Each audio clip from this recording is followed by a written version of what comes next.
जय श्री कृष्ण। सूरदास जी का सुंदर सा पद, प्रभु जी मोरे अवगुण चित न धरो। प्रभु जी मोरे अवगुण चित न धरो। प्रभु जी मोरे अवगुण चित न धरो। समदर्शी है नाम तिहारो। समदर्शी है नाम तिहारो। अरे चाहे तो पार करो प्रभु जी मोरे अवगुण चित न धरो। हे नाथ, हे मुरली मनोहर श्याम सुंदर, हे नटवर नागर कुंवर कन्हैया, महायोगेश्वर प्रभु श्री कृष्ण, मुझे स्वयं पता है आप तो अंतर्यामी है ही है कि मैं किसी लायक नहीं हूं। तमाम विकार अवगुण दुर्गुण से भरा हुआ ये मन, ये शरीर, लेकिन आपकी करुणा कृपा पर ऐसा भरोसा है कि आप उसी तरह से अपने तुच्छ, अपने नीच भक्त का भी कल्याण करते हैं, उद्धार करते हैं। जैसे पारस पत्थर लोहे को सोना बनाने के लिए नहीं देखता कि वो लोहा कसाई के घर में रह करके किसी का वध कर रहा है, अथवा पूजा के घर में भगवान की पूजा अर्चन के काम में आ रहा है। बड़ा सुंदर उदाहरण है।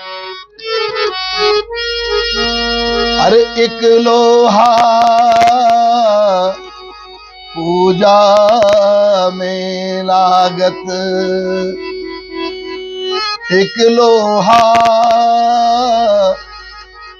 पूजा में लागत। एक घर बधिक परो, एक घर बधिक परो। लेकिन पारस गुण अवगुण नहीं देखत, कंचन करत खरो। प्रभु जी मोरे अवगुण चित न धरो। प्रभु जी मोरे अवगुण चित न धरो। मैं जानता हूं नाथ, एक नाला बहता है और एक नदी जिसको लोग सुरसर कह रहे हैं, पवित्र गंगा। दोनों में कितना फर्क है, जमीन आसमान का फर्क कह दी, कोई तुलना ही नहीं। एक नदी है, एक नाला है। नाले में तो अत्यंत गंदला जल भरा हुआ, निहायत दूषित दुर्गंधपूर्ण पानी, लेकिन वही नाला अपने आसपास जब गंगा जी में प्रवेश कर गया, गंगा में मिल गया, तो उसके आगे उसकी यात्रा जो हो रही वो पवित्र गंगा के रूप में।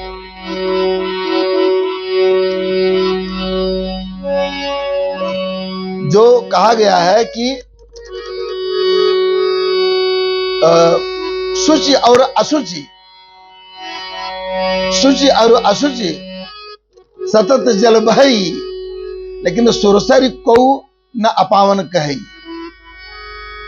मंदाकिनी में, गंगा जी में नाला गिरने के बाद वो भी गंगा का ही रूप धारण कर लेता है।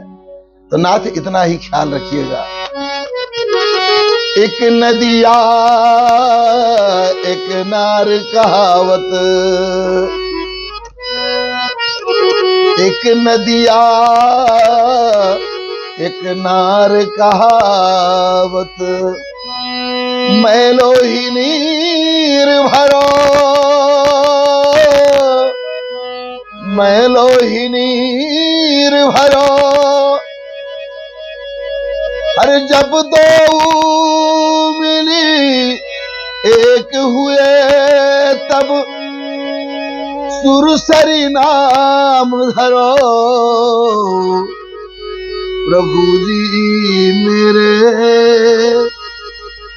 अवगुण चित न धरो, प्रभु जी मोरे अवगुण चित न धरो। अब सूरदास जी थोड़ा सा हट करते हैं प्रभु के सामने कि यह जीवात्मा ठीक है, कलुषित रूप है।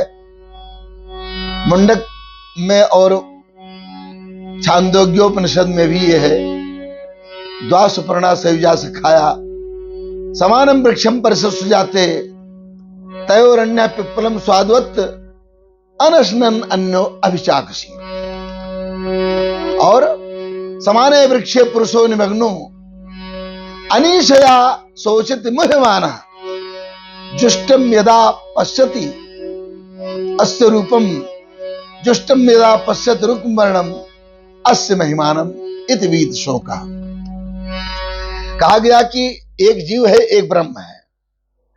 हृदय रूपी, इस शरीर रूपी कह दीजिए वृक्ष के अंदर, एक ही वृक्ष में वो ब्रह्म भी है, वो जीव भी, दो सुपर्णा, दो पक्षी हैं। उसमें ये जीव आत्मा जो है, जो जीव है, ये तयोरन्य पिप्पलम स्वाद, उसके फल का स्वाद लेता है, कड़वा भी, अच्छा भी, दुखपूर्ण भी, सुखपूर्ण भी।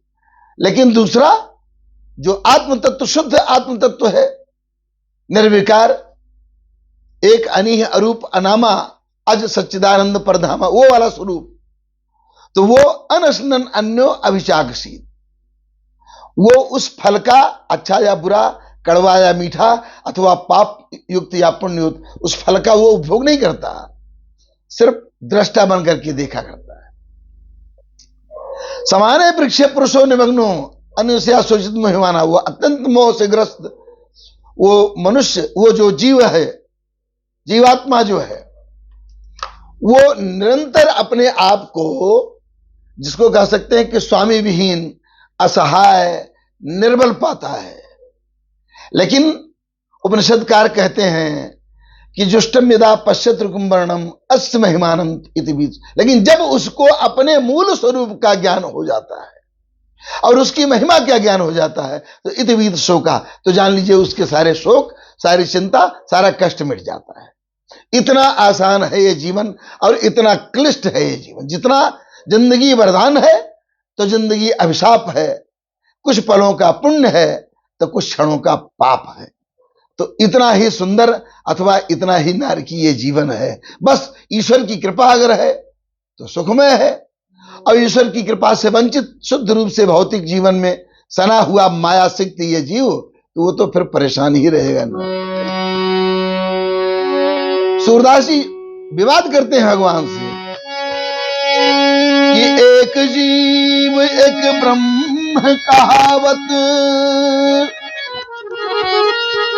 एक जीव एक ब्रह्म कहावत, सूर श्याम झगरो। एक जीव एक ब्रह्म कहावत, सूर श्याम झगरो। और अब की बार नाथ मोहि तारो, नहीं प्रण जात टरो। प्रभु जी मोरे अवगुण चित ना धरो। प्रभु जी मोरे अवगुण चित ना धरो। प्रभु जी मोरे अवगुण चित न धरो। हे नाथ, बैंक के 38.5 वर्ष की सेवानिवृत्ति के उपरांत जुलाई 23 के पश्चात जो इधर उधर की भाग दौड़, नाना प्रकार की चिंताओं परेशानियों से आपने मुक्ति दी, सकुशल सेवानिवृत्ति पश्चात जो भी सुख सुविधाएं, जो भी अर्जन लाभ, उन सबको प्राप्त कराना, और इसके बाद जीवन निरामय और सुखमय, ये आपकी कृपा से होता रहा है और आगे भी होता रहे, यही आपसे याचना है।